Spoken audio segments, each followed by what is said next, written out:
What up, my party people? Yeah. AP Human Geography review time. So last time I spent a lot of time talking about race and ethnicity, and I don't really feel like I finished. So as I mentioned last week, I wanted to talk a little bit more about some of the ethnic conflicts, some of these political problems that we've dealt with in the last, say several decades, as well as how they are affected and driven, I guess, and fueled by ethnic differences within the same geographic space. So we really are going to be looking at the why of where when it comes to these ethnic conflicts today. The other thing that I plan on spending some time today is, and it's not even in the title, where is gender? Where is gender in here? Where is gender? Here's the thing: if you teach AP Human Geography and you're new to the subject as a teacher, just telling you guys from the standpoint of a new teacher, which is not me, but like some new teachers, struggle with where does gender fall in the topic of AP Human Geography? Well, the answer is everywhere. Gender is all over the place. You've already talked about immigration. You've already talked about a little bit of culture with religion. We're going to spend a little bit more time today looking specifically at how gender, how I guess social definitions of gender affect place, and we're going to look at it from a spatial standpoint, looking at different ways that gender is interpreted and understood across the earth. So we're going to spend a little bit of time looking at that. You will see this stuff again once you get into development. I'm sure that your teacher is going to tell you some of the things that we're going to look at today. I don't know if we're going to go the full hour, but hey, you know me, we probably are. We'll see. So here's what our objectives are today. Oh, by the way, if you guys have any questions at all, it's a small group today. Feel free to put them in the comments. You can ask a question if you want. Something else I want to make sure I said to everyone is that you see that live AP Human Geo Kahoot 1220. We're going to be doing a big, like, grand review type thing. I'm hoping to get some big numbers for this, okay?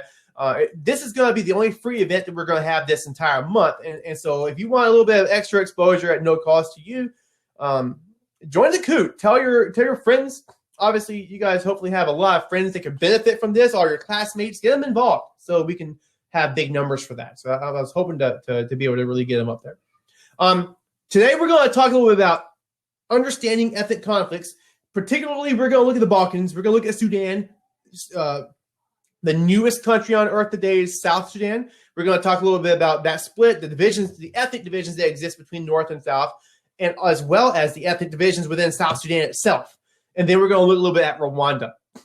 We're also going to spend some time looking at gender in geography, division of labor by gender, and women across the globe, looking at a few countries such as Saudi Arabia, Afghanistan, India, to name a few. Let's get started. What are we looking at, ladies and gentlemen? One of the first things, I didn't say this yet in the course, you guys didn't get me early on, but one of the first things I always tell my students to do when you see a map, before you look at all the pretty colors and all the words or whatever, you always want to look at the title of the map. That's just the first thing you want to do, because oftentimes the topic of the map is discussed in the title. What we're looking at here is ethnic diversity of the former Yugoslavia. When we use that word former, that means they ain't there no more, okay? This region is known as the Balkans. It's known as the Balkans. Geographically, it is technically the Balkan Peninsula. But what you're looking at here, and this here is where the Greeks were. You see Greece is down here. So in world history, you might have studied ancient Greek civilization. All this is the area where the Greeks were. In the 1900s, it has been occupied by a huge slew of different kinds of ethnic identities. The ones over here tend to also be Orthodox Christians. We talked about religious branches a couple of weeks ago. Over here, they tend to be Catholic Christians. In Bosnia, they tend to be Muslim. And in Kosovo, you've got Albanian Muslims here. So they're Muslim there as well. So you've got religious, you've got ethnic, you've got linguistic differences. Man, you got the whole mix involved here when you're looking at the former Yugoslavia. So as you can already expect, it doesn't end well for Yugoslavia politically, okay? Let's talk about it. Yugoslavia is a super diverse ethnically diverse, linguistically, religiously diverse region. It was held together by this guy here. His name is Tito. He is a dictator. He was a communist. Now, here's the thing about this period we're talking about, like the mid-1900s. Yugoslavia was a standalone communist state, kind of like Russia and China, or the Soviet Union and China. These guys were not controlled by the Soviets like the other Iron Curtain states were. They were kind of doing their own thing and were like a standalone communist group. Under Emperor Tito, as well as with the communist doctrine in and of itself, promotes complete equality. There's no room for national differences among groups. So if you look at, for example, some of the differences between Hitler's Nazi Germany and Stalin's Soviet Union, and you're like, well, they're both dictatorships, that they're all the same to me. We're going to talk more about this in political geography, but they're not the same. In fact, Hitler and the Nazis, they were nationalists. Soviets tend to be, everyone is going to be a worker and everyone's going to work for the greater good of everyone. That's what we have going here in Yugoslavia. So all these different national identities that you see here on this map, they meant nothing to Emperor Tito. I say Emperor Tito. They meant nothing to Tito. He shut them down and kept them just happy because the economy was actually going up and doing okay under Tito. In 1980, my boy Tito, he crossed the Rainbow Bridge. He died, okay? And at this point, your regional leaders start to try to emerge. Now, here's the thing, is that even though Yugoslavia was a communist dictatorship, it is also consists of 6 separate republics within. I don't really have a map that shows. I have this map that shows. So Croatia, Bosnia Herzegovina, Serbia, Vojvodina. I can't say it very well, but that's how you say this. These are here where. That's not your exact republics, but it was more or less by the same political lines as what you see in that map.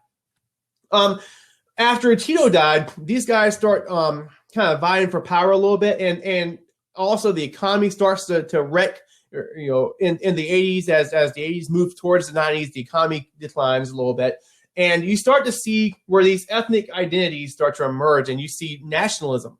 And so people in Slovenia, they wanted to be their own country. People in Macedonia wanted to be their own country.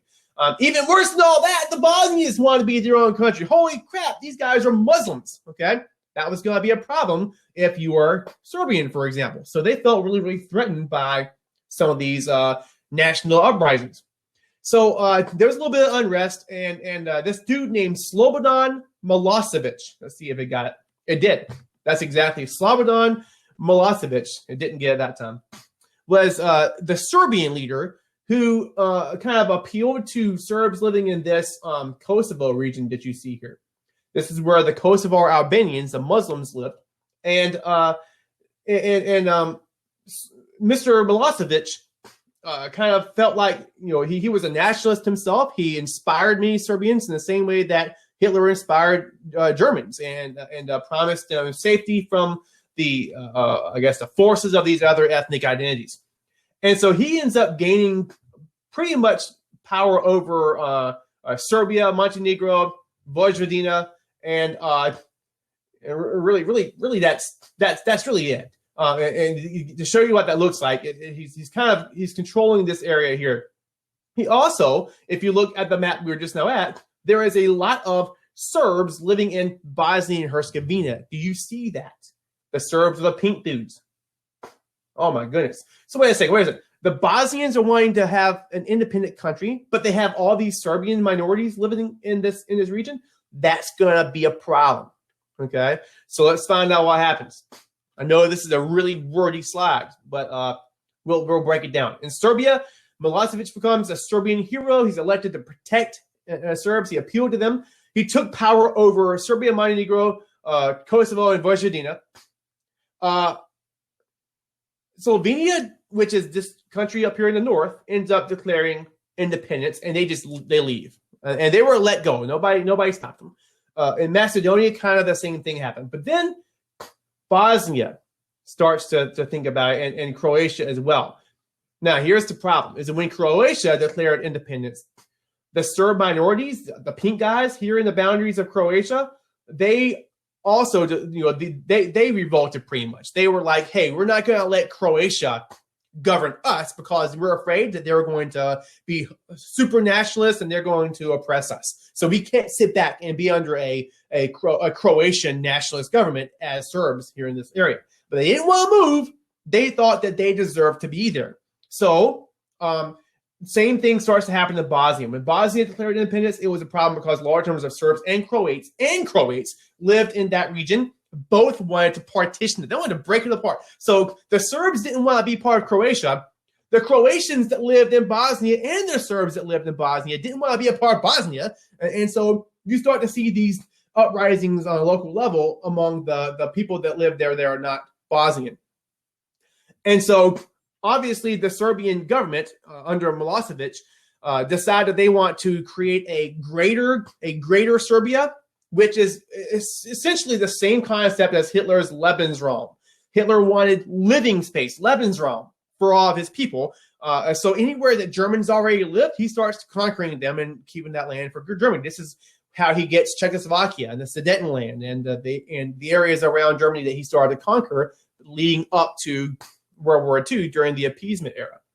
Well, that's the same kind of thing as what's going on here. So anywhere that you see Serbs, the Serbian government started to kind of sponsor and support them, not outright directly, but they would support these Serbs as they fought against the Bosnians.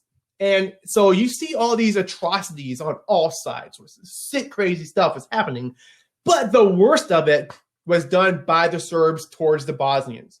Right? So you start to see really ethnic cleansing, essentially. We're going to talk more about that in just a second.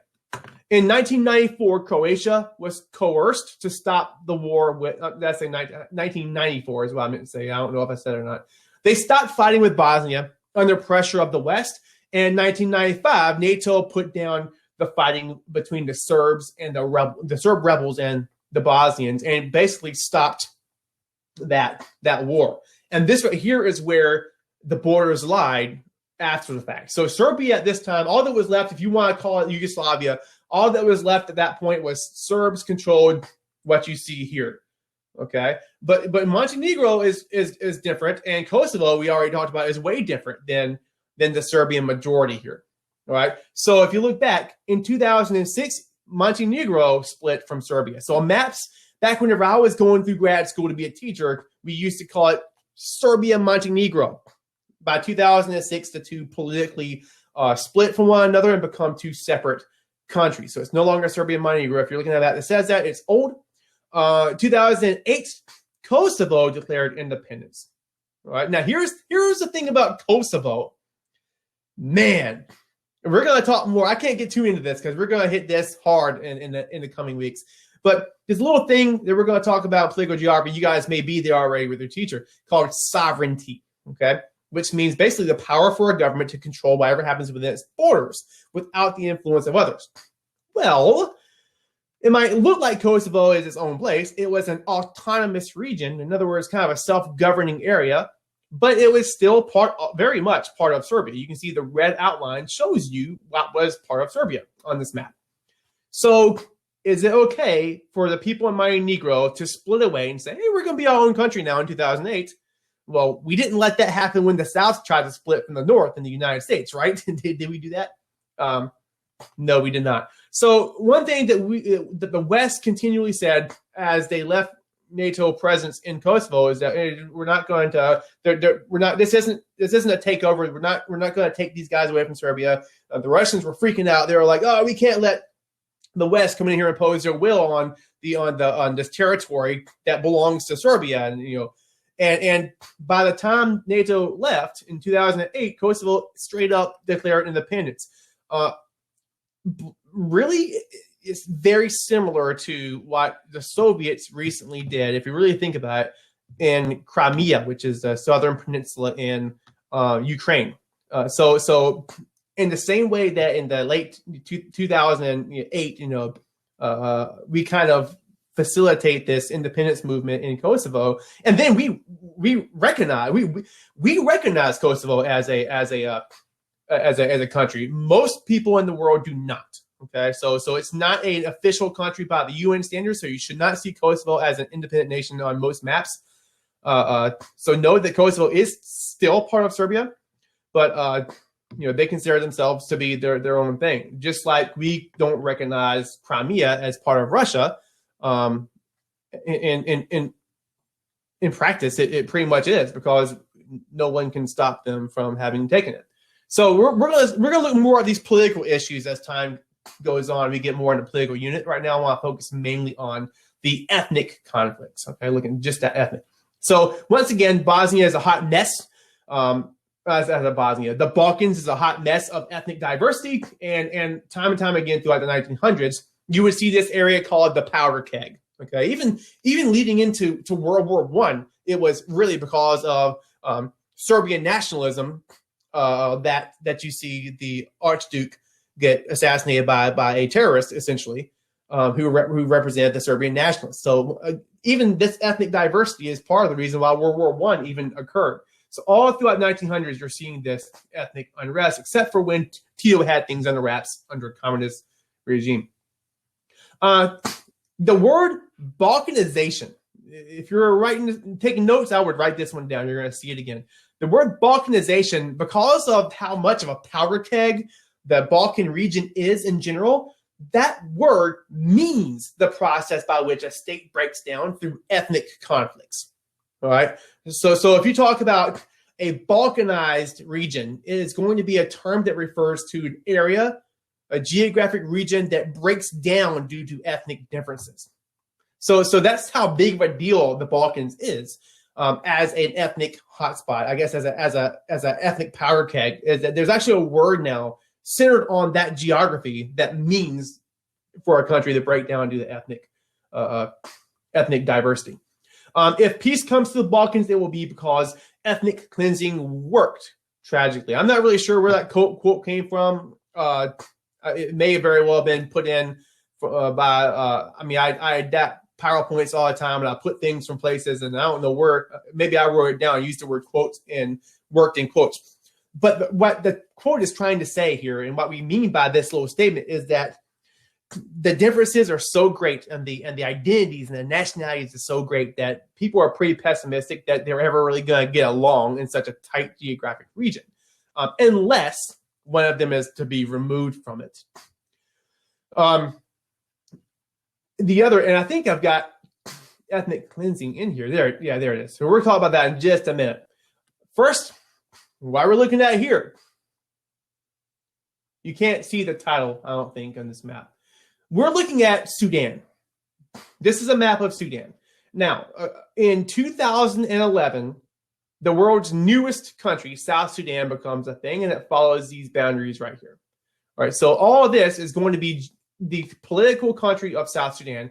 Same here. So it actually is labeled as South Sudan on this map. And then here is the Republic of Sudan. It's not North Sudan. Don't call it that. Please don't call it that. If you do, don't tell them that I told you that. But you've got Sudan and South Sudan. What do you notice about this map? The one on the left is showing ethnic identity. The one on the right is showing, thought it was religion. I can't see what it says, but I believe that it's religion. And here's the thing too, you gotta know, is that the ethnic diversity and the religious diversity and the linguistic diversity is somewhat interrelated. Now, in the north, simply put, you have predominantly Arabs, and they speak predominantly Arabic, and they practice predominantly Islam. So almost everyone up here is going to be Muslim. All right. That's why you see very few color differences here, except for in this western region we're going to talk about. And then over here at the bottom, oh my gosh, it's a hot mess of ethnic diversity. I hope y'all can hear me okay. I have my mic over on the side. I hope y'all can hear me okay. My transcript is picking it up. So here's the thing. In the South, very, very ethnically diverse. They are ethnically Black African. All right. And in the North, they are ethnically Arabic. In the South, they also practice a mix of Christianity and like tribal or indigenous animist type religions. So there's a lot of difference just within the South in and of itself, but they could all agree that they are ethnically and religiously different and linguistically different from the North. All right, let's look at the slide. Sudan is super diverse. The North, like I said, is mainly Arabic. The South is mainly Black. Sudan has been at civil war off and on, but ever since 1983 to 2005. Now, to give you an idea, I was born in 1983, so almost my entire life, they've been fighting what I believe they consider to be the second civil war in Sudan. What we're looking at here is essentially the control of oil, who gets to control oil between the North and the South. And I know it's kind of oversimplifying the process, but it really also is centered on that. So let me give you an idea. In the South, there is a lot of oil. It exists in the South. It's not so much in the North as it is in the South. But over here, you've got this area called Port Sudan. You know, seeing that? There's a port in the Mediterranean. If you want to trade with someone, what do you need? You need a port. So the oil, these guys can have all the oil in the world, but they ain't going to get nowhere if they can't access the water, and they are landlocked. What the heck? So they must ship their oil into the Port Sudan. Well, here's the thing. This here is Khartoum. Here it is. This is what it looks like. Khartoum is the capital of the Republic of Sudan, and it's controlled by Arabs, who also control the Port Sudan. All right, now you see where I'm going with this? The Arabs are like, oh, okay, well, we've got all this money, mainly from the Chinese, which is the main people they're selling the oil to. And why in the world, if they have all the money in their hands, why are they going to give it to the South Sudanese and be like, oh, here you go, have handouts? They want to keep that dough for themselves, so they ain't going to share. And it causes major problems. So the Arabs in the North are prospering greatly from the really single economic activity that is productive in Sudan, and that's oil. But the South Sudanese are the ones who have all the oil, and they're getting pretty mad about this. So they start to kind of rebel and fight against the Arabs. And this here is what causes the civil war. And it really is along ethnic lines. The Arabs kind of prefer themselves, and at the expense of the Black ethnic Christians and animists in the South. The Western Sudanese region, all right, known as Darfur, or the land of the fur, are predominantly made up of Black Muslims, but also other, hang on, let me make sure I'm saying this right. Also other groups as well, mainly 3 different ethnicities. I don't know if I've got them written in here or not. I don't think I do. But here's the thing, is that they also want a little bit of the prosperity from the oil. So in 2003, it doesn't seem like it was that long ago. I was already in college at this point. So we're talking a couple years after 9/11. The people in Darfur began to rebel as well against the Arabic controlled Khartoum over oil prosperity. Well, Khartoum responded in a particularly crazy way against the people in the West. And what they did was, because ethnic diversity and ethnic differences and racial differences is such a big deal in this region, they were able to get Black Arabs, okay, I think it's on my next slide. They were able to get Black Arabs, all right, so they were racially Black, but they were ethnically Arabic. Now, my understanding is that me and you probably couldn't look at the 2 different groups and tell a difference physically, but there was a strong ethnic difference between the 2. These Black Arabs were hired out by the Khartoum government to essentially go through and wreck the civilian population of the Black Muslims that lived in the Western Darfur region as a way of putting down the rebellion. So these guys used weapons that they got from the Chinese through the oil trade to basically hire out these Janjaweed, as they're called, the Janjaweed Black Arabs, which are, they would go in and first the people would use things like helicopters and rockets and stuff to bomb these villages all night.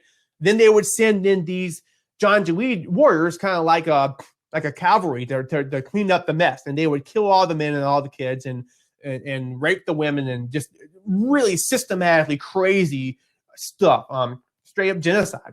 Okay, so you hear about Darfur Genocide. This is what we're talking about. This here was sponsored by Khartoum.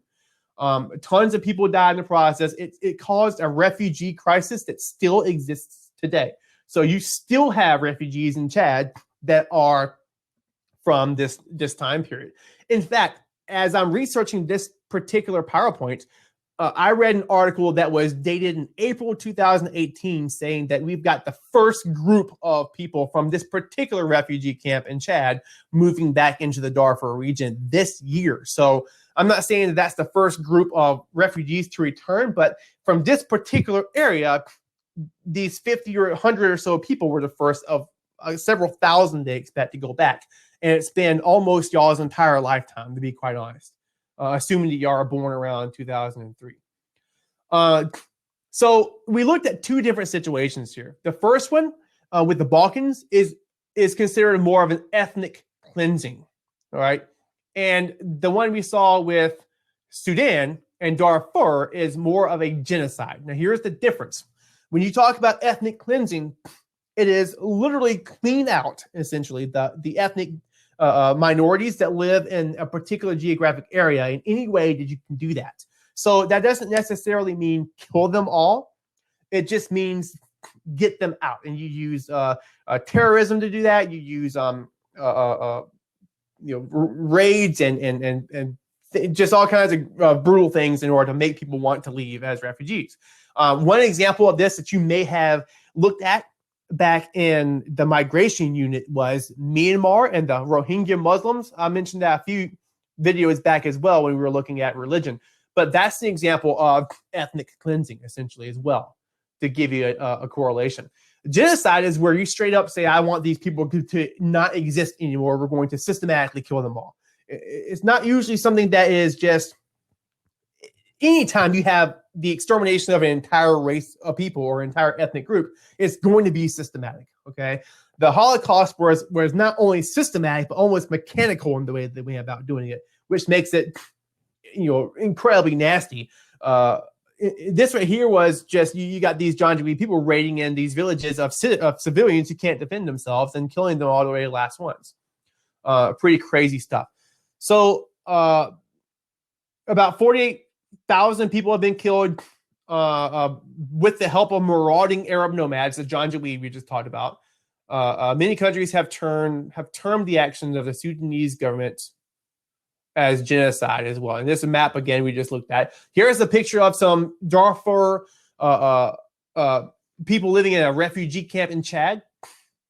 Now, this situation doesn't just end with Darfur. And like I said, we're still we don't hear about this in the news because it's been so old and so tired. People don't want to hear about it anymore. I mean, honestly, I hate to say it. There's a lot of things that happen in the world that are still going on that we kind of close our minds off of because we look at new news or things that politicians and presidents are talking about that usually doesn't involve African countries like Sudan. I wish that wasn't the case, but these problems are still persisting today. And probably the greatest of the problems with this general area is in South Sudan, where the world's newest country is literally falling apart due to, you guessed it, ethnic diversity. Look at all these different ethnic groups in just South Sudan.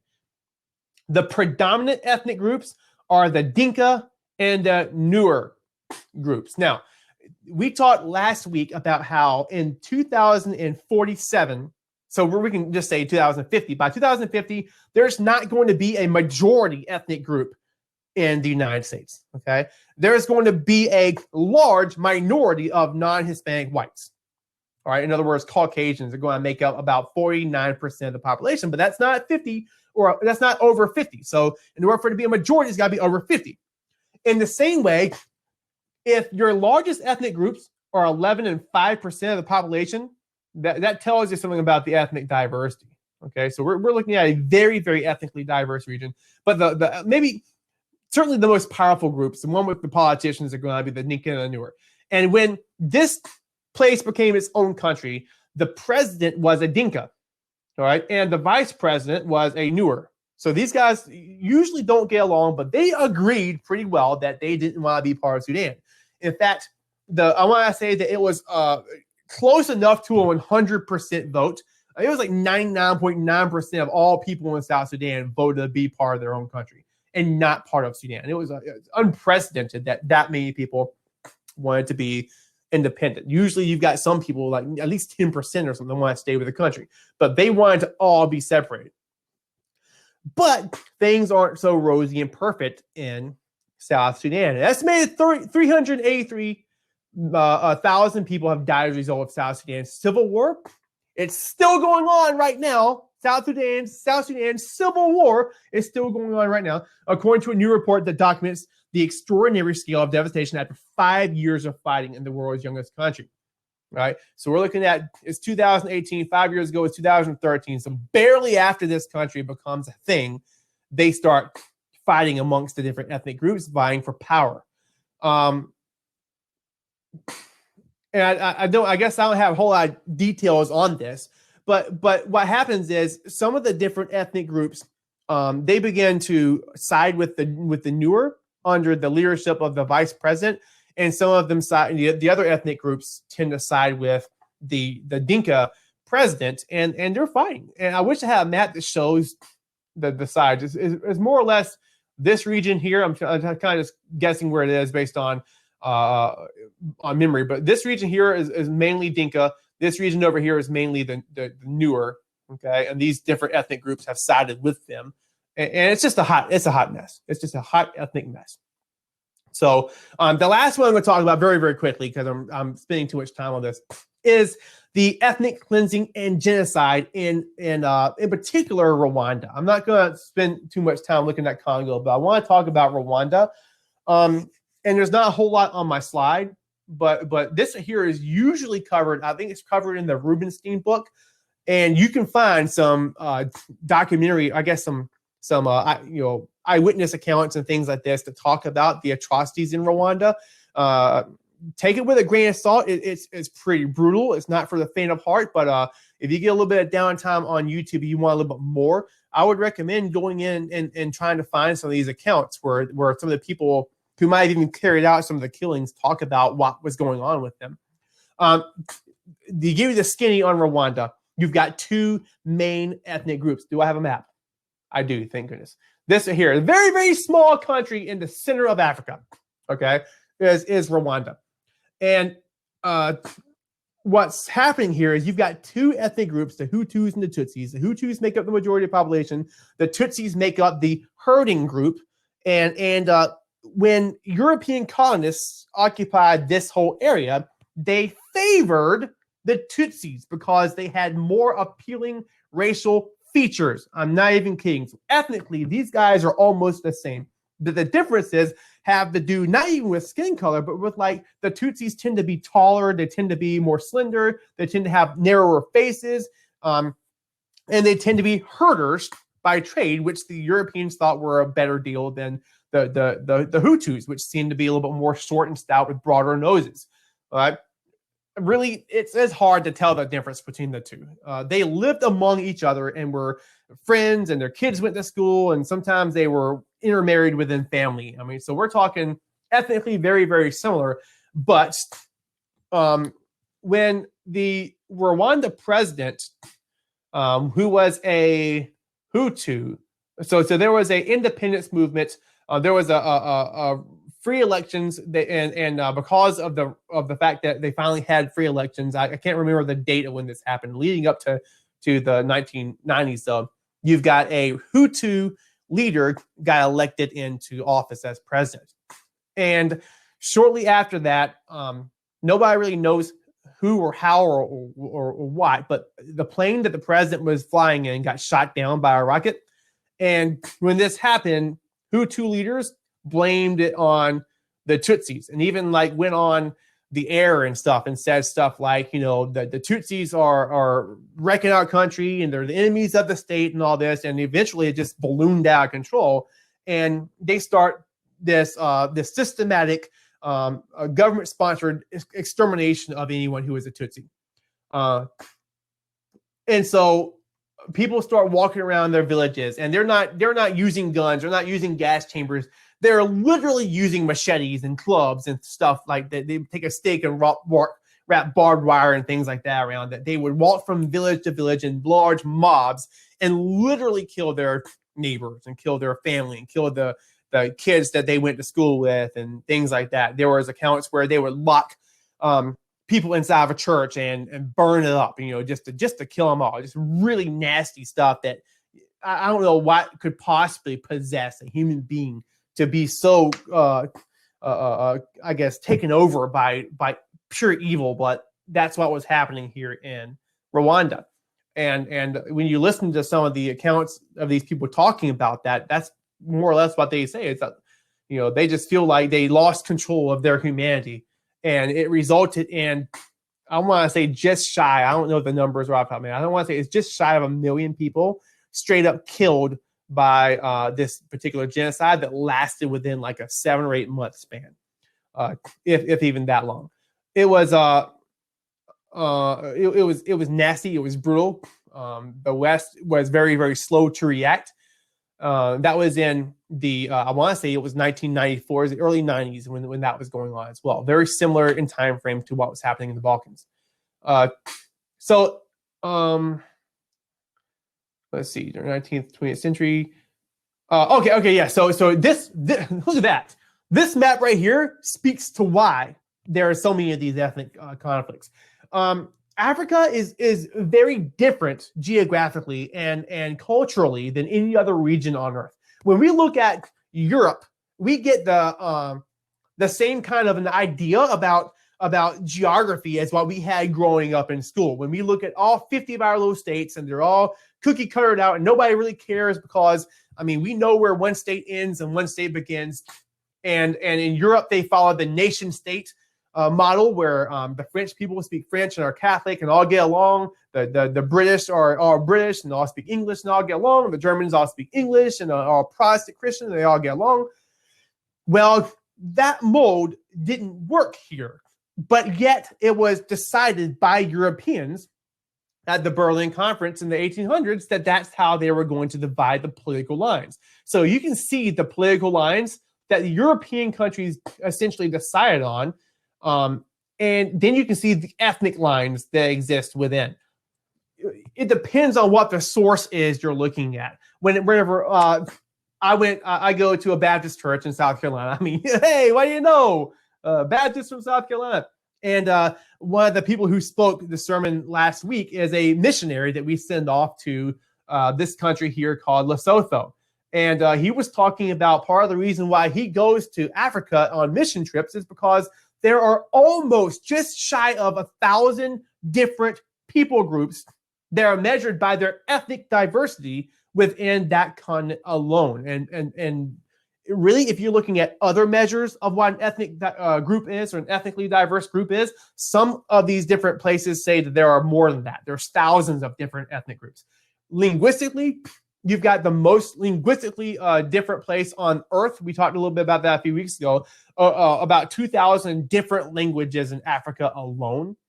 So we're looking at a very, very diverse area. In Nigeria, for example, I don't think I put it up here.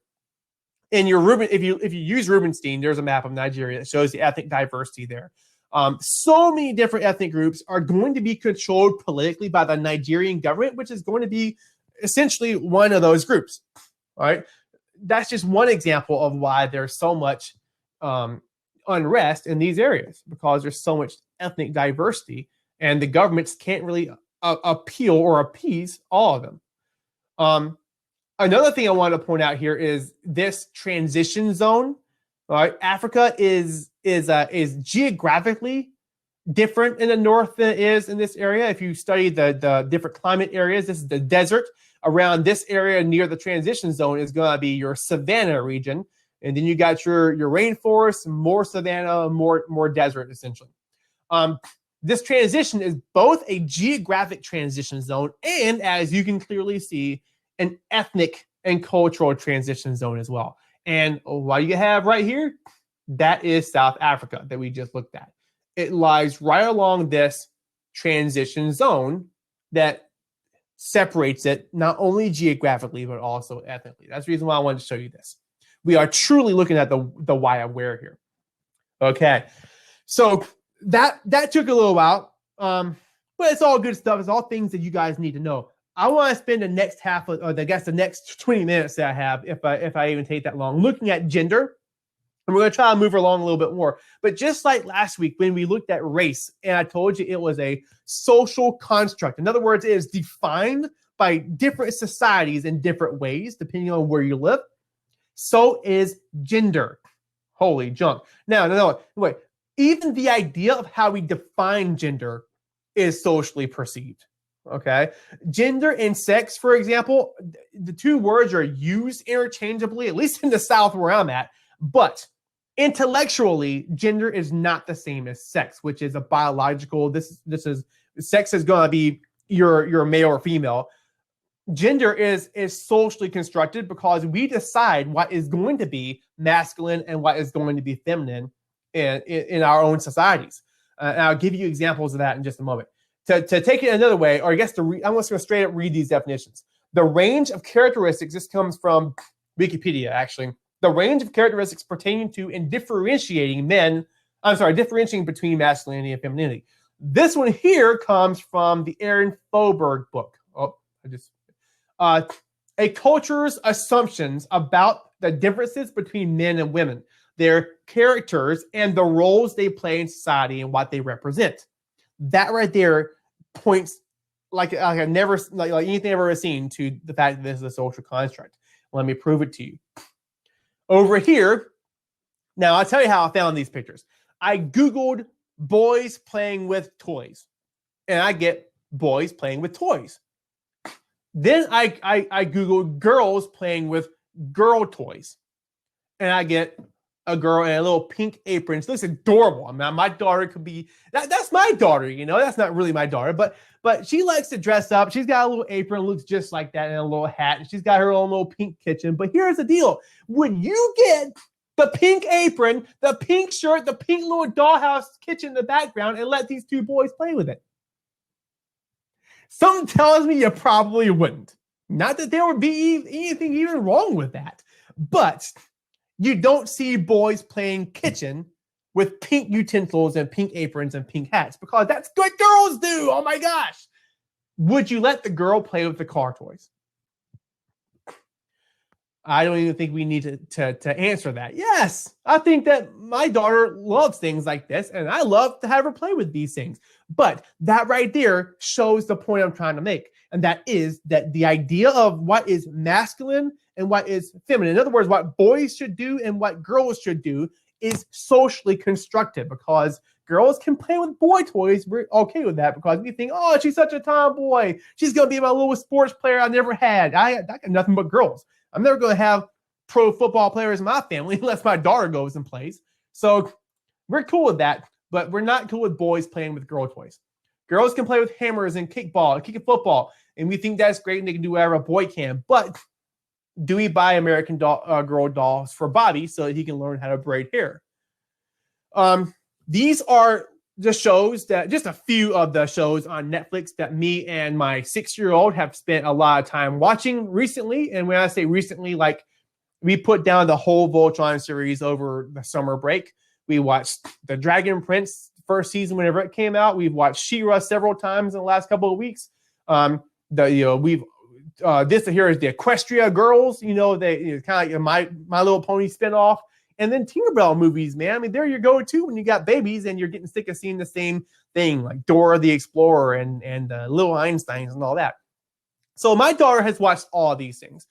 But once again, if I had a son, do you think he would? I probably wouldn't be watching My Little Pony and Tinkerbell with my son. I can't really say. I don't have a boy.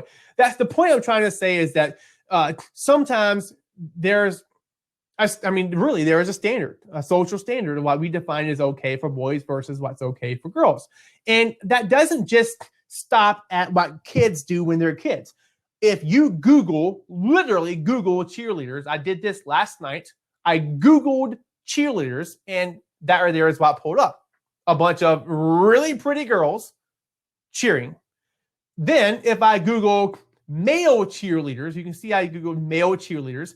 I've got a few that I think are maybe legit. I don't really know. But then I've clearly got a joke. This is a joke, okay? A bunch of dudes, just masculine, scrubby, chubby dudes dressed up like essentially girls and going on the field. Here you have it again.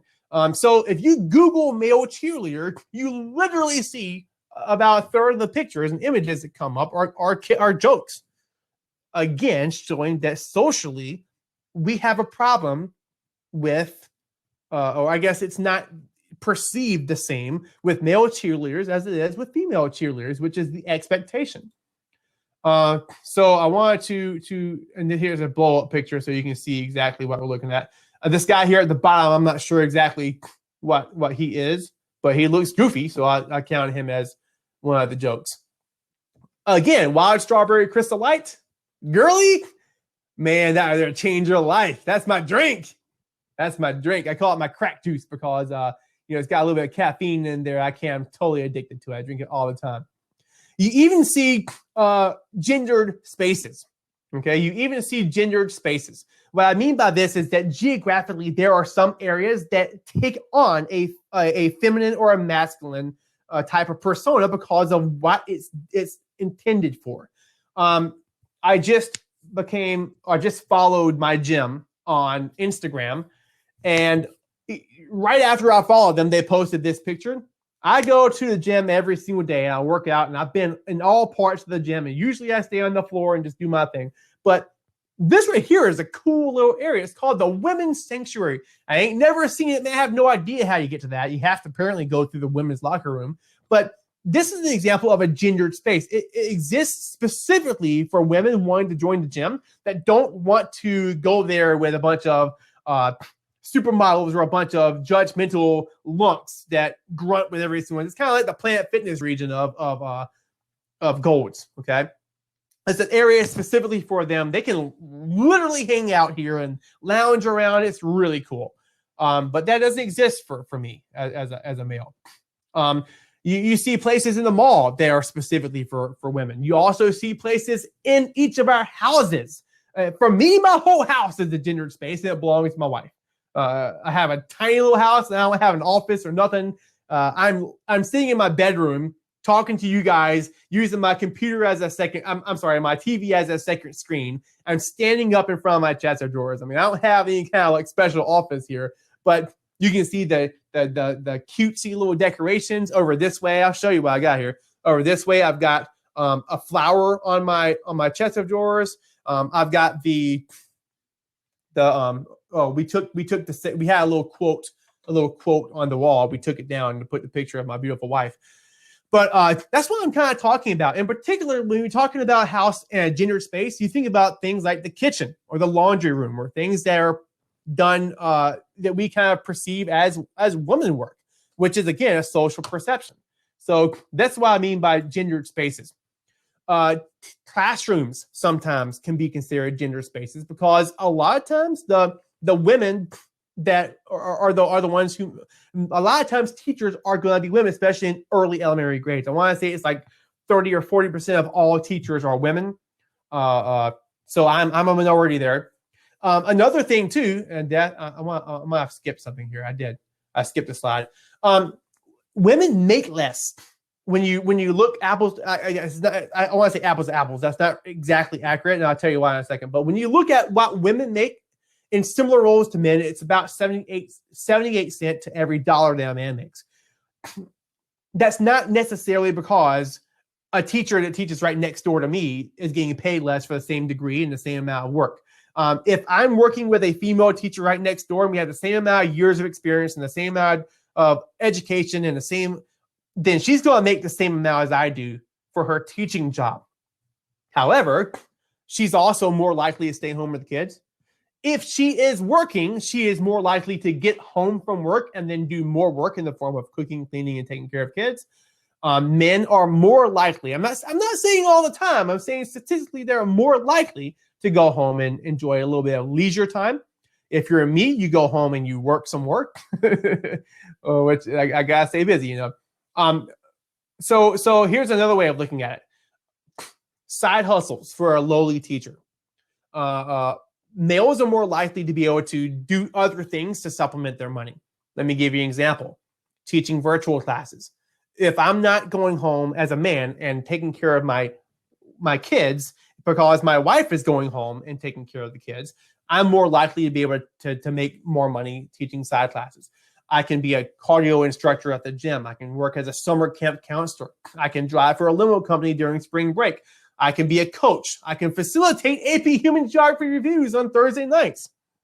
So these are ways that, and all of these are things that I do and have done to supplement my income. So a huge chunk of my yearly income comes from things that are not directly related to what I do inside my classroom.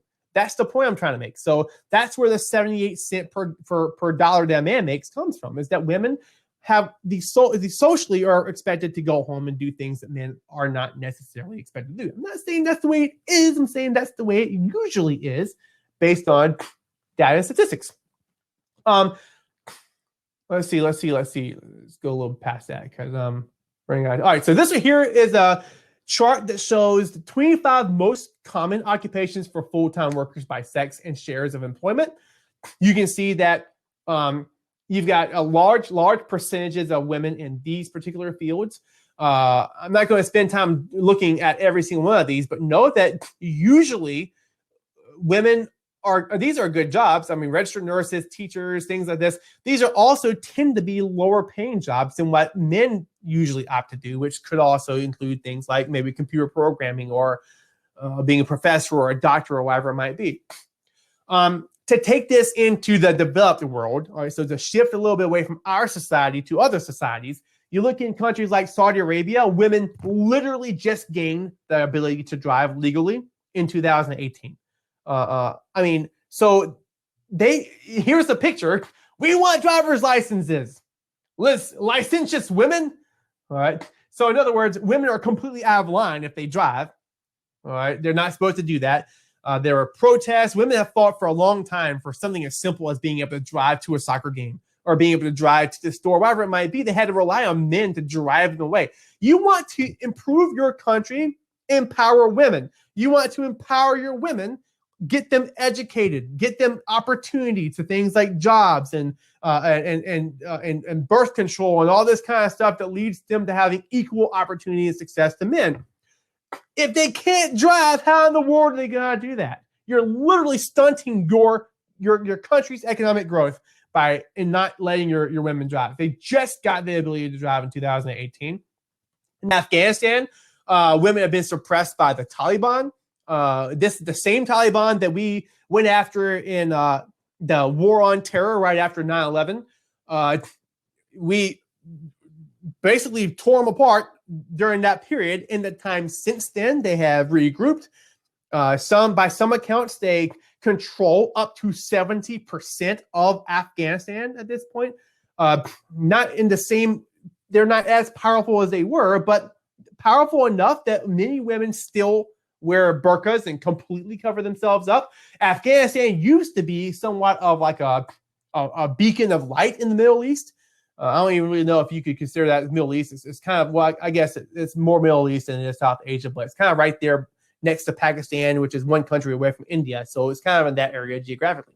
But this area used to be, and it's also landlocked, but Afghanistan used to be an area where people were well off. You didn't see a lot of covered up women, and it was really kind of looked at as a pretty cool place until probably around the 70s or 80s or so, when the Taliban gains power and starts to impose its radical Islamic ways, like its fundamentalist Islamic ways. If you get on Netflix, I highly recommend you watch the cartoon. It's a little cartoon movie called The Breadwinner, about a girl who cuts her hair off and makes herself look like a boy so that she can go in public and support her family, since women aren't even allowed to travel without the accompaniment of a male in this country. So you can really get a chance to see how women are affected in Afghanistan by watching that movie. In India, you've got the arranged marriages that give rise to this dowry situation. Now, if you guys heard about, I don't know if y'all have studied things like a dowry is a sum of money that would be given by the bride's family to the husband's family for taking the bride. You see dowries in areas where women are seen to be somewhat of a liability or a burden economically. Today, it's not like that, is it? You got to go buy her a ring. If you put a ring on it, it's going to cost you a ton of money. but in these countries here, it's the other way around. The bride's family will pay you to marry the bride, and usually these are arranged marriages.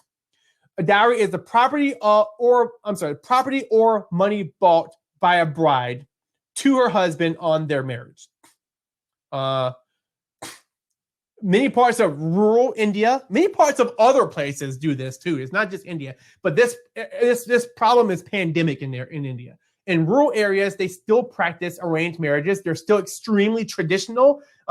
India is a very big, very populous country, and you see a lot of extremes here. In the cities, love marriages are on the rise, but in the rural areas, they are still governed by elders and things like this. Then dowry is very much still a common practice. And so what you'll see happen here is girls will be promised to sons before they're even fully born sometimes. Or sometimes you might see a marriage arranged to fix a family feud. Or like, let's say that you run over, one of your brothers ran over this dude's kid and killed him. And to make it right with the family, you marry off your daughter to his son. Okay. Oftentimes they're arranged at birth. Sometimes you have a 12-year-old that marries an old man. That's nasty. But sometimes that's what you get. Okay. So we're talking, these aren't love marriages. And so they're inherently not going to be healthy marriages. And also that goes to show just how divided the equality is between men and women.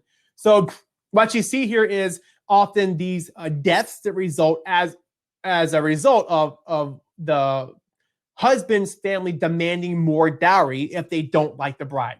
So many times husbands' families demand more dowry, and we're not talking about anything significant. We're talking about petty stuff like a new car or TVs or crap like this that doesn't amount to anything when you're taking into account the lives of women. But if the bride's family can't pay, which oftentimes they can't, then the husband's family might burn the bride so that she can't marry again and send her back. They might even kill them. So when you look at these dowry deaths, this chart shows from 2001 all the way to 2016 how the numbers overall have increased. Now you start to see this decrease with the exception of 2014, but you're still in 2016. You've still got almost 8,000 women getting killed per year because of dowry-related deaths. That's messed up. It's 2018. Sub-Saharan Africa, I'm almost done, y'all. Sub-Saharan Africa, women do most of the agriculture in this area, yet they have the hardest time getting access to land in their name. They have a hard time getting capital. If you guys study economics, capital is going to be the money and tools that are required to be productive in your business. If women can't get loans, how can they do better business? So therefore, you have an issue where I was just watching a video. Women tend to be 30% less productive in agriculture in Africa than men, and yet they're the ones doing the majority of it. So you want to change things in Africa, give women the ability to get loans and be entrepreneurs and empower them, give them access to opportunity and education and anything other than just having babies all day. So, geez, I wish I had more time. The UN measures gender equality by using the gender inequality, the gender inequality index. These are just that's just one of many different ways that the UN keeps track of women. We'll talk more about this in development for sure. But you can see that the area that is the redder it is, the more equal women are, and the lighter color it is, the less equal they are. And the areas where you see the most inequality between men and women is basically Asia and Africa, right? The two most undeveloped places on earth. The areas where you see the least amount of women in legislature, the gender empowerment index, is going to be, again, your poorer countries, with some exceptions. Notice the United States is pretty low on this list. Ratio of males, a female to male ratio in secondary education. People in the poorest regions are also the worst educated. Labor force participation ratio of male to female labor force. More developed countries have women working.